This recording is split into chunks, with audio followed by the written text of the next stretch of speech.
हरे राम राम राम हरे हरे, हरे कृष्ण कृष्ण कृष्ण हरे हरे, हरे राम राम राम हरे हरे, हरे कृष्ण कृष्ण कृष्ण हरे हरे, हरे राम राम राम हरे हरे, हरे कृष्ण कृष्ण कृष्ण हरे हरे, हरे राम राम राम हरे हरे, हरे कृष्ण कृष्ण कृष्ण हरे हरे। प्यारे साथियों, भाइयों बहनों, आज भगवत कृपा से एक विशेष चौपाई जो श्री तुलसीदास जी ने रामचरितमानस के प्रारंभ में वंदना रूप में कही है। सिया राम में सब जग जानी, करऊं प्रणाम जोर जुग पानी। इस पर चर्चा करते हैं। इस वीडियो से पहले भी मैंने इसी सिद्धांत पर बात की थी।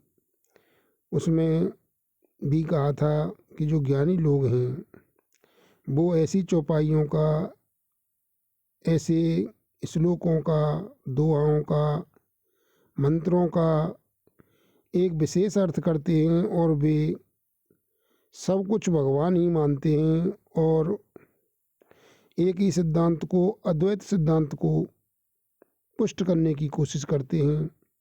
लेकिन वास्तव में ऐसा नहीं है, क्योंकि भगवान अलग है, जीव अलग है और माया अलग है। ये मैं बार बार बता रहा हूँ कि ईश्वर, माया, जीव सब अजर अमर व अनादि, तीन सृष्टि के मूल हैं, दूर करो सब व्याधि। इसी प्रसंग में इस चौपाई को लेते हैं। सिया राम में सब जग जानी, करऊं प्रणाम जोर जुग पानी। तुलसीदास जी कहते हैं कि ये संसार को मैं सिया राम मैं जानता हूँ। सिया राम ही हैं ऐसा नहीं, सिया राम मैं। जैसे आपको कभी निमंत्रण आता है या आप लिखते हैं तो उसमें लिखते हैं कि किसी का नाम लिख दिया राम सिंह मैं परिवार, या कोई भी है तो मैं का अर्थ होता है उसके सहित। सिया राम मैं सब जग जानी अर्थात सिया राम के सहित। मैंने पहले ही बताया था कि भाई भगवान संसार में छोटे से छोटे कण से लेकर बड़े से बड़े में पूरे के पूरे हैं और पूरा संसार भी उनमें एक कण की तरह लगा हुआ है और फिर भी वो न्यारे हैं। इसी बात को भगवान ने गीता जी में बताया है कि सब चीज़ मेरे में है और मैं सब में हूँ और फिर भी मैं इससे अलग हूँ।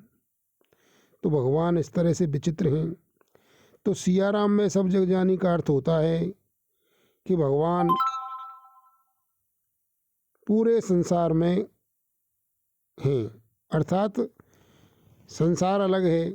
जैसे कोई जीव है, मान लीजिए कोई व्यक्ति है, तो उस व्यक्ति में तीन चीज़ें हैं, क्योंकि तीन ही तत्व हैं। एक भगवान स्वयं हैं, दो उनकी माया हैं, एक परा और एक अपरा। जैसे मान लीजिए कोई व्यक्ति है, कोई पशु है, कोई भी है, पक्षी है या कोई भी चीज़ है, तो उसमें तीन चीज़ें हैं। एक तो जो चेतन वस्तुएं हैं उनमें तीन हैं। एक तो जीव है यानी भगवान की परा माया है। एक जड़ वस्तु है यानी उसका शरीर है, वो अपरा माया है। और एक स्वयं भगवान है, अर्थात संसार ईश्वर मैं है, सिया राम मैं है, भगवान सब में है। लेकिन सब कुछ भगवान है ऐसा कहना बिल्कुल भी ठीक नहीं है, क्योंकि जैसे कोई व्यक्ति है तो व्यक्ति में भगवान भी हैं यानी स्वयं भगवान भी हैं और उनकी परा और अपरा दोनों प्रकृतियाँ भी हैं। परा प्रकृति जीव स्वरूप है और अपरा प्रकृति जड़ स्वरूप है। आप जानते ही हैं अष्टधा प्रकृति भगवान ने बताई है, पंच महाभूत और मन बुद्धि और अहंकार। तो ये चीज़ें हैं, मतलब तीनों अलग हैं। तो इस चौपाई का इस तरह से अर्थ न करें कि भगवान ही है सब कुछ। भगवान ही नहीं है, भगवान भी हैं। मैं है सिया राम मैं सब जग जानी, यानी भगवान के सहित है। मैं का अर्थ होता है सहित। कोई भी चीज़ है तो भगवान के सहित है, भगवान से अलग नहीं है। और भगवान में है, ये बात मैंने बताई थी कि भगवान कहाँ रहते हैं, ऐसी एक वीडियो बनाया था, तो उसमें भी ये है। अर्थात अब दूसरी तरह से देखते हैं भाई, इसी तरह से कहते हैं जित देखूँ तित श्याममयी है। ये भी एक यहाँ हमारे यहाँ प्रचलित है ज़्यादातर हमारे ब्रज क्षेत्र में। तो श्याममयी का भी अर्थ वही है कि जैसे सिया राममय, यानी कि सब में भगवान हैं, यानी जिसमें देखूँ उसमें भी भगवान हैं। यानी भगवान हैं, लेकिन भगवान के अलावा जीव भी है, यानी उसकी परा प्रकृति भी है, परा माया भी है और अपरा माया भी है, यानी जड़ प्रकृति भी है। तो तीन तत्वों से चेतन प्रकृति बनी हुई है और दो से जड़ प्रकृति बनी हुई है। जड़ में अपरा माया है और भगवान है। भगवान तो सब में है, कण कण में भगवान है। कण कण ही भगवान है ऐसा कहना एकदम सही नहीं है। हालांकि दूसरे भाषाओं में हम कहें तो सब भगवान की ही हैं भाई, दोनों प्रकृतियां भी भगवान की ही हैं, लेकिन भगवान से अलग हैं।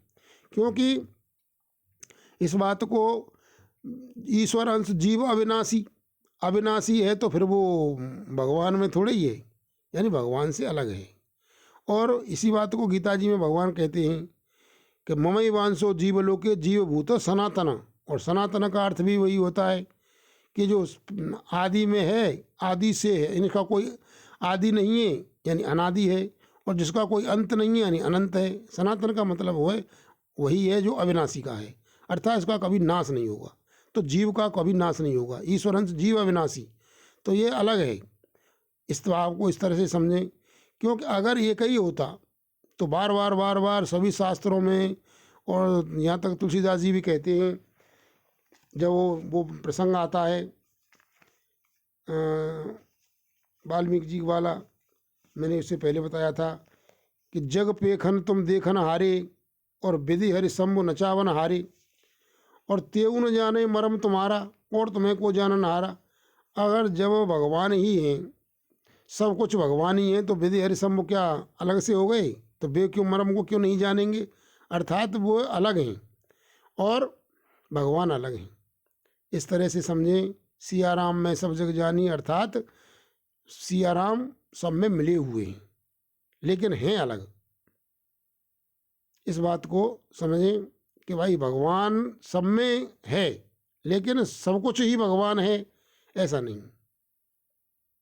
इस बात को इस तरह से समझते हुए अपने उसी सिद्धांत पर दृढ़ रहें जो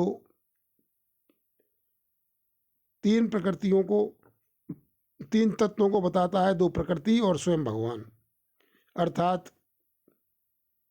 ईश्वर माया जीव सब अजर अमर व अनाद, तीन सृष्टि के मूल हैं, दूर करो सब व्याध। इस तरह से समझते हुए भगवान को अपने से अलग समझें और भगवान की शरण लेकर के शांतिपूर्वक अपना जीवन यापन करें, अपना कल्याण करें। और भगवान को मैं तो यही कहता हूँ कि भगवान को सब कुछ मानते हुए भगवान की शरण ग्रहण करें। बार बार मैं उसी एक दोहा को, वो श्लोक को कहता हूँ जो प्रार्थना में गाया जाता है, त्वमेव माता च पिता त्वमेव, त्वमेव बंधुश्च सखा त्वमेव, त्वमेव विद्या द्रविणम त्वमेव, त्वमेव सर्वम मम देव देव। हे प्रभु, तू ही मेरा माता है, तू ही पिता है, तू ही बंधु है, सखा है, तू ही विद्या है, तू ही धन है, और हे प्रभु तुम मेरे सब कुछ हो। इस सिद्धांत को मानते हुए भगवान की शरण ग्रहण करके अपना कल्याण करें। धन्यवाद। ओम बोलो।